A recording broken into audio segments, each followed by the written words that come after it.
ಕುಡಿಯಕ್ ನೀರಿಲ್ಲ ಇವಾಗ. ಕೆರೆ ಇದೆ ಬಿಡು, ಕುಡಿಯಕ್ ನೀರಿಲ್ಲ. 500 ರೂಪಾಯಿ ಉಂಡೆ. ಈ ತಿಥಿ ವಡೆ ಸಾರು ಪಾಯಸ ಎಲ್ಲ ಮಾಡ್ತೀವಿ ನಾವು. ಅಕ್ವಾಗಾರ್ಡ್ದು ತಿಥಿಗೆ ಕರಿತೀವಿ ನಿಮ್ನ, ಬನ್ನಿ ಪ್ಲೀಸ್. ಸಮ್ಮರ್ ಬಂದ್ರೆ ಸಾಕು, ನೀರ್ ಬರಲ್ಲ ಸರಿಯಾಗಿ. ಪಾಪ ನಮ್ಮೂನವರು ನೀರ್ ಬರಲ್ವಲ್ಲ ಅಂತ ಲಾರಿ ನೀರು ಓಡಿಸ್ತಾರೆ. ತಗೊಳಪ್ಪ ಇದಕ್ಕೆ ಬಂದ್ಬಿಡುತ್ತೆ ರೋಗ, ಉಪ್ಪು ನೀರು ಜಾಸ್ತಿ ಆಗ್ಬಿಡ್ತದಂತೆ, ಫಿಲ್ಟ್ರ್ ಕೆಟ್ಟೋಯ್ತದಂತೆ. ಯಾರಿಗ್ರಿ ಬೇಕು ಫಿಲ್ಟ್ರೇ ಬೇಡ ನಮಗೆ. ಇದೇನೋ ಹೇಳ್ತಿಲ್ಲ ಕೆಟಲ್ಲು ಅಂತ, ಕೆಟಲ್ ತಗೊಂಬಂದು ನೀರು ಕಾಯಿಸು, ಆಗಲ್ಲ. ಇದಕ್ಕೆ ರಿಪೇರಿಗೆ ಹೋಗಿ ಇವಾಗ ಸರ್ವಿಸ್ ಮಾಡ್ತೀವಿ, ಕಿತ್ತಾಕ್ಸಿದಕ್ಕೆ 500 ರೂಪಾಯಿ ಅಂತೆ. ಹೊಸ ತಗೋತೀವಿ ಅಂದರೆ 18,000 ಅಂತೆ. ಅದ್ರ ಬದಲು 1,000 ರೂಪಾಯಿ ಕೆಟಲ್ ತಗೊಂಡು ಬಾ, ನೀರು ಕಾಯಿಸ್ಕೊಂಡು ಹಂಗೆ ಕುಡ್ಕೊಳ್ಳೋಣ. ಸಾಕಾಗಿದೆ, ನಮಸ್ಕಾರ, ಸಾಕಾಯ್ತು ಜನ್ಮ. ಸಮ್ಮರ್ ಬಂದರೆ ರೋಗ, ನೀರುಗಳಿಗೆ ರೋಗ, ಈ ಫಿಲ್ಟ್ರ್ ನನ್ನ ಮಕ್ಳಿಗೂ ರೋಗ. ಕರೆಕ್ಟಾಗಿರ್ತವೆ, ಬಂದ್ಬಿಡುತ್ತೆ ಆ ಟೈಮ್ಗೆ ಇವಕ್ಕೆ. ಸುಮಾನ ಎಲ್ಲರ ಮನೆಯಲ್ಲೂ ಸಮ್ಮರ್ ಬಂದರೆ ನೀರು ಸಮಸ್ಯೆ ಆದರೆ ಏನೋ ಪರವಾಗಿಲ್ಲ, ನಮ್ಮ ಏರಿಯಾದಲ್ಲಿ ನೀರು ಸಮಸ್ಯೆ ಇಲ್ಲ. ಬಟ್ ನಮ್ಮ ಮನೇಲಿರೋ ವಾಟರ್ ಫಿಲ್ಟ್ರಿಗೆ ಸಮಸ್ಯೆ ಒಕ್ಕರ್ಸ್ಕೊಂಡ್ಬಿಡುತ್ತೆ. 6 ತಿಂಗಳು ಒಂದ್ಸತಿ ವಾಟರ್ ಫಿಲ್ಟ್ರು ರಿಪೇರಿ. ಮೋಟ್ರ್ ಹೋಯ್ತು, ಫಿಲ್ಟ್ರ್ ಹೋಯ್ತು, ಅದ್ರ ಟಿಕ್ಕ ಹೋಯ್ತು, ಮಕ್ಕ ಹೋಯ್ತು, ಸಾಕಾಗಿ ಹೋಗ್ಬಿಟ್ಟಿದೆ. ಒಂದು ಸತಿ ಕೈ ಇಕ್ಕಿದ್ರೆ ಸರ್ವಿಸ್ಗೆ 8,000 10,000 ಅಂತ ರಿಪೇರಿಗೆ. ಅಕ್ವಾಗಾರ್ಡ್ದು ಸವಸ ಅಲ್ಲ, ನನಗೆ ಸೀರಿಯಸ್ ತಲೆ ಕೆಟ್ಟೋಗಿದೆ. ಇವಾಗ 2 ಡೇಸಿಂದ ನಮ್ಮ ಮನೇಲಿ ಅಕ್ವಾಗಾರ್ಡ್ ನೀರು ಸೌಂಡ್ ಬರ್ತಿತ್ತು, ಗುರ್ರೋ ಅಂತ. ಸರಿ ಅಂದ್ಬಿಟ್ಟು ನಾನು ನಮ್ಮಮ್ಮ ಎಲ್ಲ ಅಲ್ಲಾಡಿಸಿ ಎಲ್ಲ ಮಾಡಿ ಕ್ಲೀನ್ ಮಾಡಿದ್ರು ನನ್ನ ಮಗನ ಬರಲಿಲ್ಲ. ಕೊನೆಗೆ ಸರ್ವಿಸ್ ಅವ್ರನ್ನ ಕರೆದ್ರಿ. ಇವಾಗ ಬಂದು ಕರೆದ್ವಿ ನಾವು. ಏನಾಯ್ತು? 500 ರೂಪಾಯಿ ಇವಾಗ ದಂಡ. ಏನು ಪದ್ಧತಿ ಆಗಿದೆ ಅಂತ ಹೇಳ್ತೀನಿ ರೀ. ಇಲ್ಲ, ಈ ಕಡೆ ಸ್ಟಾಕ್ ಕುಡಿಯಕ್ಕೆ ನೀರಿಲ್ಲ ಇವಾಗ. ಕೆರೆ ಇದೆ ಬಿಡು, ಕುಡಿಯಕ್ಕೆ ನೀರಿಲ್ಲ. 500 ರೂಪಾಯಿ ಉಂಡೆ ನಾಮ. ಇನ್ನೇನು ಮಾಡಬೇಕು ನನಗಂತೂ ಅರ್ಥ ಆಗ್ತಿಲ್ಲ. ಈಗ ಬೇರೆ ತರಬೇಕಾದ್ರೆ 20,000 ರೂಪಾಯಿ ಬೇಕು ನಮಗೆ. ಹೊಸ ಬುಕ್ಕಿಂಗ್ ಮಾಡಬೇಕು, ಇಷ್ಟು ಲೀಟ್ರ್ ಬೇಕು. ಅವ್ರವ್ರ ಕಂಪನಿಯವರು ಅವ್ರವ್ರು ಮೆಚ್ಕೊಂಡು ಹೇಳ್ತಿರ್ತಾರೆ ಈ ಕಂಪನಿನೇ ತಗೊಳ್ಳಿ ಅಂತ. ಈ ನನ್ನ ಮಗಂದು ಉಪ್ಪು ನೀರು ಚೆನ್ನಾಗಿರುತ್ತೆ ಅಂತ ಹೇಳ್ಬಿಟ್ಟು ತಗೊಂಬಂದಿದ್ದು. ವರ್ಷ ಸರ್ವಿಸ್ಗೆ 4-5 ಸಾವಿರ ರೂಪಾಯಿ ಇಡಬೇಕು ಈ ನನ್ನ ಮಗಂದಕ್ಕೆ. ಇವಾಗ ಏನು ಪ್ರಾಬ್ಲಮ್ ಆಗಿದೆ ಅಂತ ಹೇಳ್ತೀನಿ. ಸೊ ಇಲ್ಲಿ ನಮ್ಮದು ವಾಟರ್ ಫಿಲ್ಟ್ರ್ ಇಟ್ಟಿದ್ದಿದ್ದ ಜಾಗ, ಓಕೆನಾ? ಸೊ ಗುರ್ರ ಅಂತ ಸೌಂಡ್ ಬರ್ತಿತ್ತು. ಇವಾಗ ಬಂದು ಸರ್ವಿಸ್ ಅವರು ನೋಡಿದ್ರು, ಬೇವರ್ಸಿ ವಾಟರ್ ಫಿಲ್ಟ್ರು, ಯುರೇಕಾ ಬ್ರ್ಯಾಂಡ್ದು ವಾಟರ್ ಫಿಲ್ಟ್ರು ಅಜ್ಜಿ, ಆಯಿತಾ? ಯೂರೋಫಿಬಿಕ್ಸ್ ಬರ್ತಲ್ಲ ಅದ್ರದ್ದು. ಇವಾಗ ಸೌಂಡ್ ಏನು ಬರ್ತಿತ್ತಲ್ಲ, ಇದನ್ನು ಸಾಯಿಸ್ಬಿಟ್ಟು ಕೂರ್ಸವ್ರೆ. ಏನಾಗಿದೆ ಅಂತ ಹೇಳಿದ್ರೆ ಅದ್ರದ್ದು ಒಳಗಡೆ ಗಲೀಜು, ಬೋಟಿ ಗಲೀಜ ಎಲ್ಲ ಹೋಗ್ಬಿಟ್ಟಿದಾರಂತೆ, ಮೋಟ್ರ್ ಹೋಗ್ಬಿಟ್ಟಿದಾರಂತೆ due to salt water effect. So ಇವಾಗ ಅವ್ರು ಬಂದು ಈ ಥರ ಕಿಕ್ಕಾಕ 500 ರೂಪಾಯಿ ಕೊಟ್ಟಿದ್ದೀವಿ ಇಬ್ಬರು. ಇವಾಗ ಕಾಸಿಲ್ದಿರೋ ಟೈಮಲ್ಲಿ ಬೋಳಿಸ್ಕೊಳ್ಳೋದು, ನಾವೇ ಕಿತ್ತಾಕ್ಬೋದಾಗಿತ್ತು. ಅವನು ಬಂದು ಕಿತ್ತಾಕ್ಸಿದಾಯ್ತು. ಇವಾಗ ಇವಾಗ ಇದು ರಿಪೇರಿ ಮಾಡಬಹುದು ಅಂತ ಹೇಳಿದ್ರು. ರಿಪೇರಿ ಮಾಡಿದ್ರೆ ಮೋಟ್ರಿಗೆ 2,500 ಅಂತೆ. ಆಮೇಲೆ 2,850 ರೂಪಾಯಿ ಬರೀ ಮೋಟ್ರಿಗಂತೆ. ಆಮೇಲೆ ಮೋಟ್ರು ಸರಿ ಮಾಡೋದಲ್ದಿರೆ ಇವ್ರುಗಳು ಸರ್ವಿಸ್ ಅವ್ರು ಏನು ಮಾಡ್ತಾರೆ ಗೊತ್ತಾ, ಅದ್ರದ್ದು ಕಿಡ್ನಿ ಹೋಯ್ತು ಅಂದರೆ ಲಿವರು, ಲಂಗ್ಸ್ ಎಲ್ಲ ಕಿತ್ತಾಕಕ್ಕೆ ಟ್ರೈ ಮಾಡ್ತಾರೆ. ಅದಕ್ಕೆ ಅದ್ರ ಫಿಲ್ಟ್ರ್ ತೆಗಿಬೇಕು ಅಂತಂದರು. ಸರ್ ಎಷ್ಟಾಗುತ್ತೆ ಸರ್ ಅಂದರೆ 10,800-900 ರೂಪಾಯಿ ಚಿಲ್ಲರೆ ಹೇಳಿದ್ರು. ಆಮೇಲೆ ಏನು ಹೇಳ್ತಾರೆ ಗೊತ್ತಾ ಅವರು, ಇಷ್ಟೆಲ್ಲ ಮಾಡೋ ಬದಲು ಮೇಡಮ್ ನೀವು ಹೊಸದೇ ತಗೋಬಿಡಿ ಅಂತ. ಹೊಸ ತಗೊಳ್ಳಿ ಅಂತ ಹೇಳೋದಕ್ಕೆ ಪ್ರಮೋಷನ್ ಬೇರೆ ಮಾಡ್ಕೊತಾರೆ ಗ್ಯಾಪಲ್ಲಿ. ಇಲ್ಲಿ ನಮಗೆ ಕುಡಿಯೋಕ್ಕೆ ನೀರು ಇಲ್ದಂಗೆ ಆಗಿ ಕುಂತಿದೆ. ಇವಾಗ ತಲೆಯೆಲ್ಲ ಕೆಟ್ಟೋಗ್ಬಿಟ್ಟಿದೆ. ಇವಾಗ ಹೊಸ ಫಿಲ್ಟ್ರ್ ಇಡಬೇಕು ಅಂತ ಹೇಳಿದ್ರೆ ಆಲ್ಮೋಸ್ಟು 15,000 ಶುರುವಾಗಿ ಎಲ್ಲ ನಮ್ಮ ಬಜೆಟ್ ಎಟ್ಕಲ್ಲ. ಇವಾಗ ಫುಲ್ ನಾವು ಏನೋ ಫುಲ್ ಓತ್ಲ ಹೊಡಿತಾ ಇದ್ದೀವಿ ಕಾಸಿಲ್ದಿರೆ. ಸೊ ಇವಾಗ ತಿಥಿ ವಡೆ ಸಾರು ಪಾಯಸ ಎಲ್ಲ ಮಾಡ್ತೀವಿ ನಾವು. ಅಕ್ವಾಗಾರ್ಡ್ದು ತಿಥಿಗೆ ಕರಿತೀವಿ ನಿಮ್ಮನ್ನ, ಬನ್ನಿ ಪ್ಲೀಸ್. ಇವಾಗ ನಮಗೆ ದೇವ್ರ ಥರ ಕಾಪಾಡ್ತಾ ಇರೋದು ನೀರು. ಎಷ್ಟು ಏನಿದೆ ಗೊತ್ತಾ, ಇದೇ ದೇವರು ಮಡಕೆ ದೇವೋ ಭವ ಆಗಿದೆ. ಮಡಕೆಯಲ್ಲಿ ಮೊನ್ನೆ ತುಂಬಿಸಿರೋ ನೀರು ಪುಣ್ಯಕ್ಕೆ ಇನ್ನೂ ಅರ್ಧ ಐತೆ, ಇಷ್ಟೈತೆ. ಜೀವ ಕಾಪಾಡೋಷ್ಟು ನೀರೈತೆ ನಮಗೆ. ಇವಾಗ ಇದು ಒಂದೇ ನಮಗಿರೋದು, ಕುಡಿಯೋಕ್ಕೆ ನೀರಿಲ್ಲ ಮನೇಲಿ. ಅದಕ್ಕೆ ನಮ್ಮ ದಡಮ್ಮನಿಗೆ ಹೇಳಿದ್ವಿ ಹಿಂಗಾಗ್ಬಿಟ್ಟೈತೆ ಅಂತ. ಅದಕ್ಕೆ ಅವರಂದರು ನನ್ನ ಇನ್ಸ್ಟಿಟ್ಯೂಟಲ್ಲಿ, ಅವ್ರದ್ದು ಡ್ಯಾನ್ಸ್ ಇನ್ಸ್ಟಿಟ್ಯೂಟು, ಫಿಲ್ಟ್ರ್ ಇದೆ ತೊಗೊಂಡೋಗಿ ಯೂಸ್ ಮಾಡ್ಕೊಳ್ಳಿ ಅಂತ ಅಂದವ್ರೆ. ತೊಗೊಂಡೋಗಿ ಚೆನ್ನಾಗಿದೆ, ಸರ್ವಿಸ್ ಆಗಿದೆ ಅಂತ ಹೇಳಿದ್ದಾರೆ. ಬಟ್ ಏನು ಪ್ರಾಬ್ಲಮ್ಮು ಅಂತ ಹೇಳಿದ್ರೆ ಈ ಫಿಲ್ಟ್ರ್ ಸೈಜ್ಗೆ ಮತ್ತು ಈ ಫಿಲ್ಟ್ರ್ ಸ್ಟ್ಯಾಂಡ್ ಏನಿದೆಯಲ್ಲ ಇದು ಫಿಟ್ ಆಗಲ್ಲ.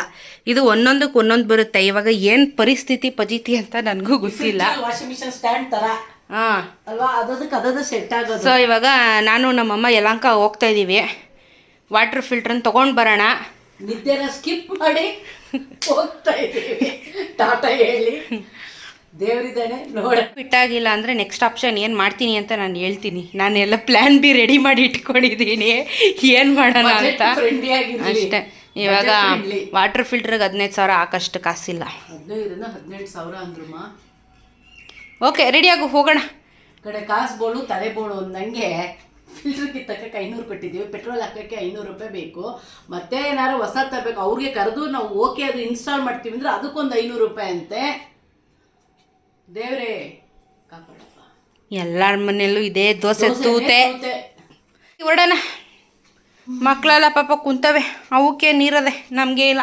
ಮಡ್ಕೆ ಸ್ವಾಮಿ ಪಾಪ ಫಿಲ್ಟರ್ ನೀರೇ ಹಾಕೋದು. ಅವು ಕಾಯ್ತಾ ಇದಾವೆ. ಹೆಂಗೋ ಇದೆ ಫಿಲ್ಟರ್ ನೀರು ಒಂದು ಅರ್ಧ ಲೀಟ್ರ್ ಹಾಕಿದೀವಿ. ಸಾಯಂಕಾಲ ತನಕ ತಡೀತವೆ. ಇಲ್ಲ ಅಂದ್ರೆ ಆರ್ಡರ್ ಮಾಡೋಣ.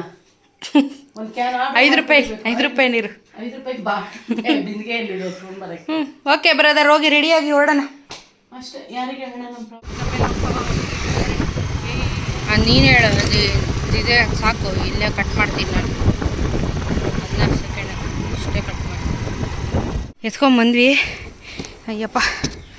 ಸೊ ಹೋಪ್ಫುಲಿ ಫಿಟ್ ಆದರೆ ಸೊ ಎತ್ಕೊಂಡು ಹೋಗೋಣ ಇವಾಗ ಮನೆ ಕಡೆಗೆ. ಅಮ್ಮ ಸುಸ್ತಾಗೋಯ್ತು. ನೀರು ಸಿಕ್ಕಿದ್ರೆ ಸಾಕು ಫಿಲ್ಟರ್ ನೀರು. ಅಯ್ಯಪ್ಪ. ಯಲಹಂಕದಿಂದ ದಣ್ಕೊಂಡು ಬಂದಿದ್ದೀಯ ಅಂತ ಜ್ಯೂಸ್ ಕೊಡ್ಸಿದ್ದೀನಿ.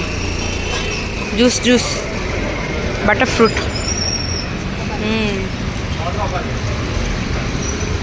ನೋಡ್ರ ಮಕ್ಕಳ, ಹೊಸ ಫಿಲ್ಟ್ರು ಬಂದದೆ. ಇವಾಗ ಹೋಗಲ್ಲ ಅಟ್ಯಾಚ್ ಮಾಡ್ತೀನಿ. ನಮ್ಮ ಅದೃಷ್ಟ ಇವಾಗ ನೋಡೋಣ. ಹಿಡ್ಕೊ. ಒಂದು ಪರೀಕ್ಷೆ ಆಗ್ಬಿಡಿ. ಬೆಸ್ಟ್. ಹಾಂ ಅಪ್ಪ ಸಾಯಿರಾಮ್ ಸೆಟ್ ಆಗ್ಬಿಡ್ಲಪ್ಪ.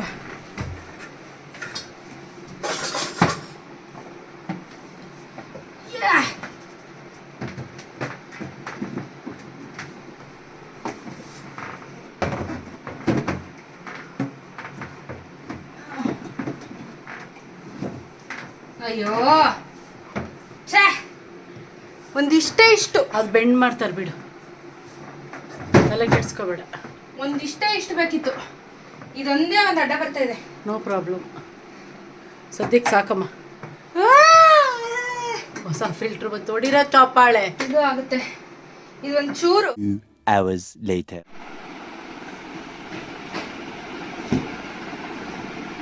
ಅಪ್ಪ ಅಂತೂ ನಮ್ಮ ಮನೆಗೆ ನೀರು ಬಂತು. ಇವಾಗ ಫುಲ್ಲು ಎಲ್ಲ ಮಾಡಿ ಹೋದರು. ಇಲ್ಲೆಲ್ಲ ಡ್ರಿಲ್ಲೆಲ್ಲ ಮಾಡಿದ್ರು. ಲಾಸ್ಟ್ ಟೈಮ್ ಅದು ಕ್ಲ್ಯಾಂಪ್ ಇತ್ತು, ಅದಕ್ಕಾಗಲ್ಲ ಅಂತ ಹೇಳ್ಬಿಟ್ಟು ಫುಲ್ ಎಲ್ಲ ನೀಟಾಗಿ ರೆಡಿ ಮಾಡಿ ಹೋದರು. ಫೈನಲಿ ಇವಾಗ ಕುಡಿಯೋಕ್ಕೆ ನೀರು ರೆಡಿ ಆಯಿತು. ಸೊ ಆಮೇಲೆ ಏನು ಪ್ರಾಬ್ಲಮ್ ಆಗಿತ್ತು ಅಂದರೆ ಇದು ಕಾಯಿಲ್ ಹೋಗ್ಬಿಟ್ಟಿತ್ತು. ಸೊ ಇದು ಏನು ಬರುತ್ತಲ್ಲ ಇದು ಹೋಗಿತ್ತು. ಇದರದೊಂದು ವಿಷಯ ಏನು ಅಂತ ಹೇಳಿದ್ರೆ, ಕಾವೇರಿ ನೀರು ಕನೆಕ್ಷನ್ ಇದ್ದರೆ ಇದು ಬ್ರೌನ್ ಆಗುತ್ತಂತೆ. ಬೋರ್ ನೀರು ಕನೆಕ್ಷನಲ್ಲಿ ನೀರು ಬರ್ತಾ ಇದ್ರೆ ಇದು ಬ್ಲ್ಯಾಕ್ ಆಗುತ್ತಂತೆ. ಸೊ ಇದು ಪ್ರತಿ ಕಾವೇರಿ ನೀರು ಬರೋರಿಗೆ 3 ತಿಂಗಳಿಗೊಂದ್ಸತಿ ಇದನ್ನು ಚೇಂಜ್ ಮಾಡಬೇಕಂತೆ. ಬೋರ್ ಕನೆಕ್ಷನ್ ಇರೋರು ಇದನ್ನು ವರ್ಷಕ್ಕೆ 2 ಸತಿ ಚೇಂಜ್ ಮಾಡಬೇಕಂತೆ. ಈ ವಿಷಯ ನನಗೂ ಗೊತ್ತಿರಲಿಲ್ಲ. ಸೊ ಇದು ಒಂದು ಕ್ಯಾಂಡಲ್ ಹೋಗಿತ್ತು, ಅದನ್ನು ಹೊಸದಾಗಿ ಹಾಕಿದ್ದಾರೆ. ಇದು ವೈಟ್ ಕಲರ್ ಇರುತ್ತೆ. ನಿಮ್ಮ ಮನೆಯಲ್ಲಿ ಕಾವೇರಿ ನೀರ ಬೋರ್ ನೀರ ನೋಡ್ಕೊಳ್ಳಿ, ಇದನ್ನು ಚೇಂಜ್ ಮಾಡಿಸ್ಬೇಕು. ಸೊ ಮುಂದಿಂದು ಸರ್ವೀಸು ಇಲ್ಲೇ ಬರೆದ್ಬಿಟ್ಟು ಹೋಗವ್ರೆ. ಆಗಸ್ಟಿಗೆ ಮತ್ತೆ ಇದನ್ನು ಸರ್ವಿಸ್ ಮಾಡಿಸ್ಬೇಕು. ಫುಲ್ ಲೆಮನ್ ಗಿಮೆನೆಲ್ಲ ಕ್ಲೀನ್ ಮಾಡಿದ್ದಾರೆ. ಒಂದು ಸಲ ಫುಲ್ಲು ವಾಟ್ರು ಹೋಗಬೇಕು, ಆಮೇಲೆ ಮತ್ತೆ ನೀರು ಬರುತ್ತೆ. ಸೊ 750 ರೂಪಾಯಿ ಖರ್ಚಿಗೆ ಬಿದ್ದಿದೆ ಅಷ್ಟೇ, ಪರವಾಗಿಲ್ಲ, ನಾಟ್ ಬ್ಯಾಡ್. ಹೋಗಿ ಬರೋದಕ್ಕೆ ಒಂದು 150 ರೂಪಾಯಿ ಪೆಟ್ರೋಲ್ ಖರ್ಚಾಗಿದೆ. ಆಮೇಲೆ 750 ರೂಪಾಯಲ್ಲಿ 10,500 ಹೇಳ್ದ ಅಲ್ವ ಅವನು ಅಕ್ವಾಗಾರ್ಡ್ ರಿಪೇರಿ. ಅವನೇನಂದ ಗೊತ್ತಾ, ಫುಲ್ ಎಲ್ಲ ಹೋಗ್ಬಿಟ್ಟಿದೆ. ಇದು ನಾನು ಫೋಟೋ ಕಳಿಸಿದ್ದೆ ಅವನಿಗೆ. ಸರ್ ಇದು ತಂದಿದ್ದೀವಿ, ಇನ್ಸ್ಟಾಲೇಷನ್ ಮಾಡಿ ಅಂತ. ಯಾಕಂದರೆ ಫಸ್ಟ್ ಸರ್ವಿಸ್ ಮಾಡಿ ಇನ್ಸ್ಟಾಲೇಷನ್ ಮಾಡ್ಕೋಬೇಕು, ನಾವೇ ಮಾಡೋಕ್ಕಾಗಲ್ಲ. ಯಾಕಂದರೆ ಯೂಸ್ ಮಾಡಿರಲಿಲ್ಲ ನಮ್ಮ ದಡಮ್ಮ ಅವರು. ಸೊ ಚೆಕ್ ಮಾಡಿ ಒಂದು ಸತಿ ಇದು ಮಾಡೋಣ ಅಂತ ಹೇಳಿ ಅವ್ನಿಗೆ ಸರ್ವಿಸ್ ಸಿಕ್ಕರಿದ್ರೆ, ಮೇಡಮ್ ಫಿಲ್ಟ್ರ್ ಹೋಗ್ಬಿಟ್ಟೈತೆ, ಅದೋಗ್ಬಿಟ್ಟೈತೆ ಅಂತ ಎಲ್ಲ ಫುಲ್ ಪುಂಗ್ದ. ನಾನು ಬೇಡ ಅಂದ್ಬಿಟ್ಟು ಬ್ರ್ಯಾಂಡ್ ಅವ್ರಿಗೆ ಫೋನ್ ಮಾಡಿದ್ರೆ 750 ರೂಪಾಯಿ ಕೆಲಸ ಮುಗೀತು. ಸೊ ಯಾವ ಬ್ರ್ಯಾಂಡ್ದು ತೊಗೊತೀರಾ ಆ ಬ್ರ್ಯಾಂಡ್ ಅವ್ರ ಹತ್ರ ರಿಪೇರಿ ಮಾಡಿಸಿಲ್ಲ ಅಂದರೆ ಮಕ್ಮೇಲ್ ಟೋಪಿ ನಾವು ಮಿಸ್ ಆಗಿದ್ದಿದ್ರೆ ನನ್ನ ಮಗ ಮುಂಡಾಯಿಸ್ಬಿಟ್ಟಿರೋ ನನಗೆ. ಸೊ ಇವಾಗ ಆಗಿದೆ 750 ರೂಪಾಯಿ ಅಲ್ಲಿ ವರ್ಕೌಟ್ ಆಗಿದೆ. ಸೊ ಮುಂದಿನ ಸರ್ವಿಸ್ ಆಗಸ್ಟ್ಗೆ. ಹಾಂ, ನೀಟಾಗಿ ಮಾಡಿಕೊಟ್ರು, ಫಾಸ್ಟಾಗಿ ಮಾಡಿಕೊಟ್ರು, ಪಟ ಅಂತ ಕ್ಲೀನ್ ಕಟ್ಟಾಗಿ ನೀಟಾಗಿ ಹೇಳ್ಬಿಟ್ಟು ನಮಗೆ ಹೋದರು. ಸೊ ಈಗ ಫಿಲ್ಟ್ರ್ ಬಂತು, ಇನ್ನು ನೀರಿಗೆ ಪ್ರಾಬ್ಲಮ್ ಇಲ್ಲ. ಓಕೆ ಟಾಟಾ. ಹಾಂ ಇನ್ನು ಕೆಳಗಡೆ ಹತ್ತಿ ಇಳಿಯೋದೆಲ್ಲ ಏನೂ ಇಲ್ಲ. ಬಾಯ್.